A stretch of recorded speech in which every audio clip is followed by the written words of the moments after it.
حاولت ادور على مفارش سفرة لاسيه على اليوتيوب، ما لقيتش خالص.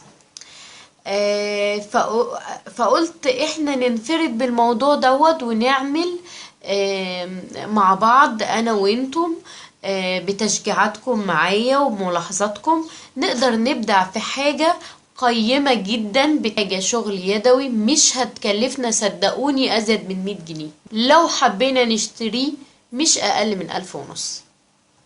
الشغل ده ممكن يقعد معانا السنة كلها، ممكن يقعد معانا شهر، ممكن يقعد معانا شهرين، ايا كانت. اعمليه لو على فترات متباعدة، ان شاء الله تقعدي فيه سنة، المهم هتعملي تحفة في بيتك، تحفة على الإطالة. هقول لكم الادوات اللي احنا محتاجينها. اول حاجة احنا بنجيبها الرسمة.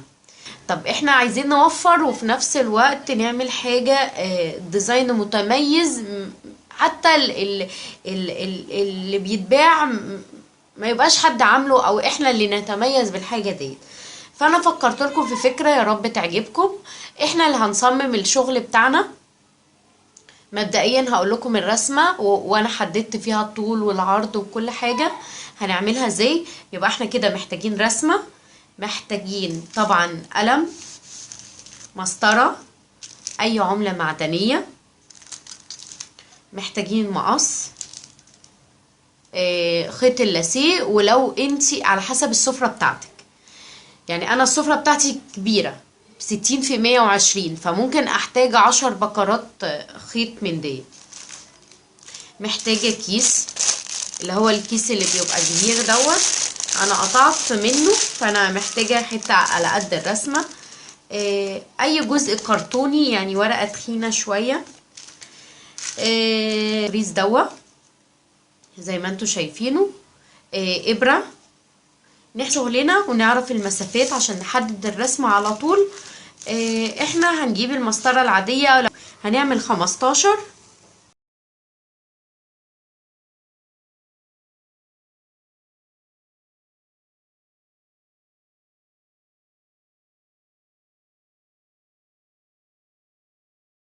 كده احنا عملنا 15 طول و15 عرض. هنسيب نص سنتي، يعني هنسيب فراغ تقريبا نص سنتي، وهنبتدي نعمل الشكل الداخلي من جوه. يعني هنعمل زي اطار كده، ان بالتقريب يعني مش لازم.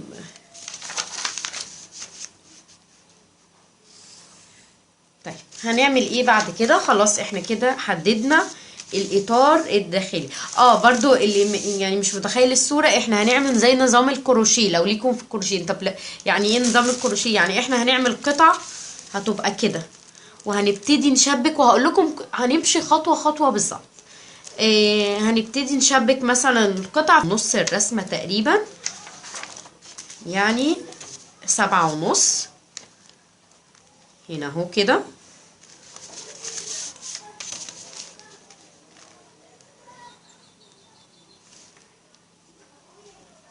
كده نص الرسمة. هنعمل اي معدن عندك، اي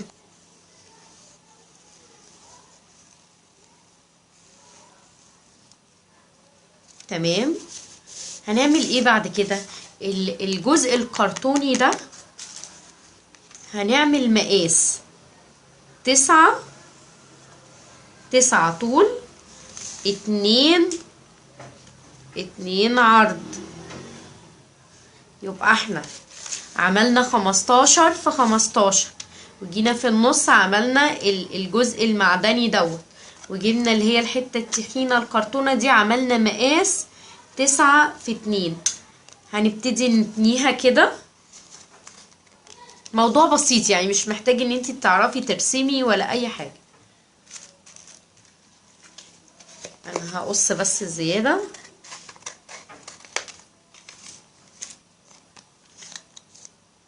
هعمل ايه؟ همشي بالقلم كده لحد ما تتقاطع في اللي هو 2، وبعدين انزل بيها تاني، اكني بعمل نص دايرة بالطريقة دي اهي. وابتدي اقصها.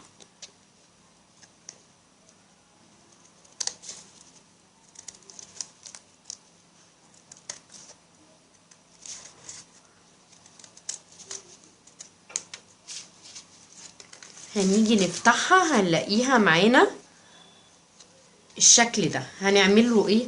هنيجي هنا هنشوف انه الارفع، دي الجزء الرفيع. هنيجي كده ونبتدي ننزل الجزء اللي هو الرفيع دوت، او هننزل جزء من تحت في الدايرة، ونبتدي بالقلم نيجي حوالين الرسمة، يعني نعمل زي اطار ليها. طيب احنا هنيجي في الاربع اتجاهات، يعني ادي اتجاه، نعمل في الاتجاه التاني،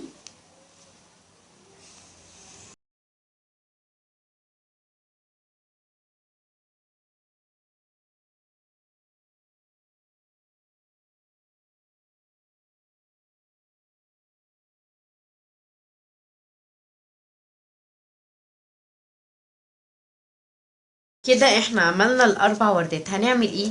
هنيجي عند اول الاطار، هنحط الجزء اللي احنا عملناه بالطول كامل، لا هنحط لحد ما نوصل للزاوية بتاعته من فوق، وهنبتدي ننزله كده، يعني نعمل الاطار. هنيجي برضو في الناحية التانية. على فكرة موضوع بسيط، انا يعني يا رب اكون عارفة اوصل لكم المعلومة بالظبط.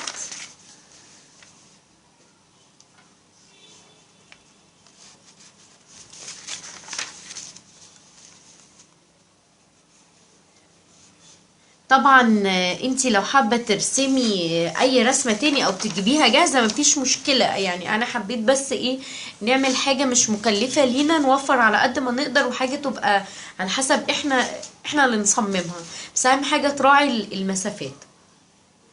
هنعمل ايه بعد كده؟ اللي انا حابة اقوله لكم ده اللي هو هيبقى تطريز بالخيط ده، اللي هيبقى خرز. تمام. طيب احنا خلاص هنطرز ده اللي احنا هنمشي عليه على الخيط بالطريقة دي، يعني اهي لو حابين تعملوا جزء تاني.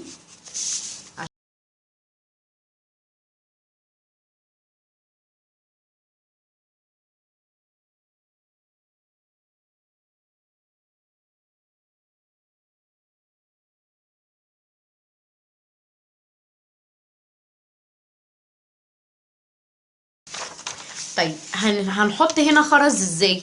هنعمل يعني زي شرط كده، ادي 1 مثلا 2 3 4، دي اللي هنحط فيها الخرز.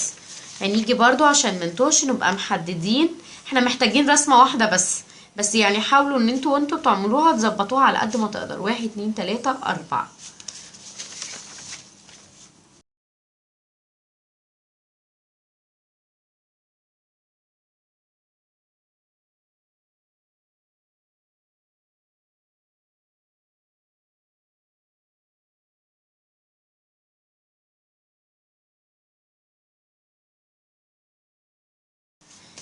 كده احنا خلصنا رسمتنا زي ما انتوا شايفين، دي تقريبا الرسمة بالظبط اهي.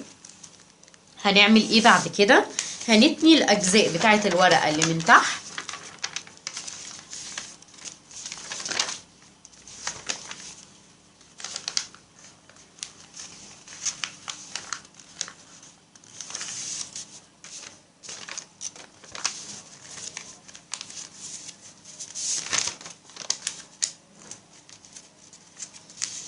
كده يبقى احنا خلاص معانا الرسمة اللي هنشتغل بيها، اللي هي الرسمة دي. هنجيب زي ما قلت لكم، حابين مشمع اوكي، حابين كيس، بس اهم حاجة يبقى سمكه تخين شوية، ما يبقاش خفيف عشان ما يتقطعش معانا. انا قصيت قطعة اهي، بندخلها بالطريقة دي. حابين تحطوا طبقة جورنال خفيفة من ورا، يعني زي ما تحبوا، بحيث تحافظ على الرسمة. يعني شوفي ايه اللي يخليكي تحافظي على الرسمة اكتر. وهنبتدي نخيط الجزء دوت بحيث نثبت الكيس على الرسمة.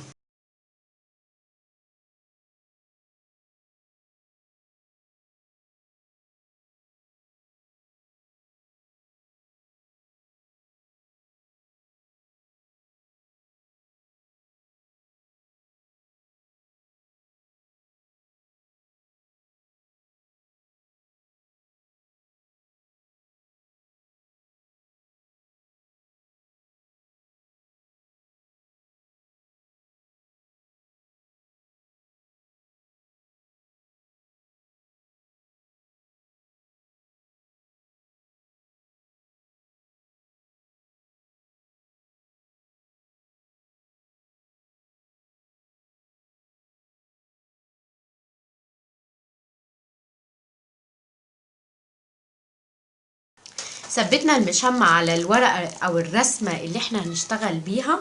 يا رب تكون الفكرة عجبتكم. لو عجبتكم ما تنسوش اللايك، ولو في اي ملاحظة تقدروا تكتبها لي في التعليقات من تحت واحنا نتواصل مع بعض. جهزوا في الحاجات اللي احنا محتاجينها. لو في اي تعليقات حابين او في اي حاجة عايزيني اوضحها يا ريت تكتبوا لي ونقدر نتواصل مع بعض. برضو اللي مش يعني اللي مش عارف الخطوات ازاي بنثبتها يتابعني. انا كنت قايله قبل كده ازاي نثبت السي في الرسمه، وبرضو يعني هعمل فيديو اوضح الرسمه دي ازاي بنعملها. ناخد غرز جديده، انا تقريبا عامله غرزه واحده اللي هي قشره السمكه في فيديو. هنحاول بقى ناخد بقيه الغرز في المفرش دوت. مع الف سلامه.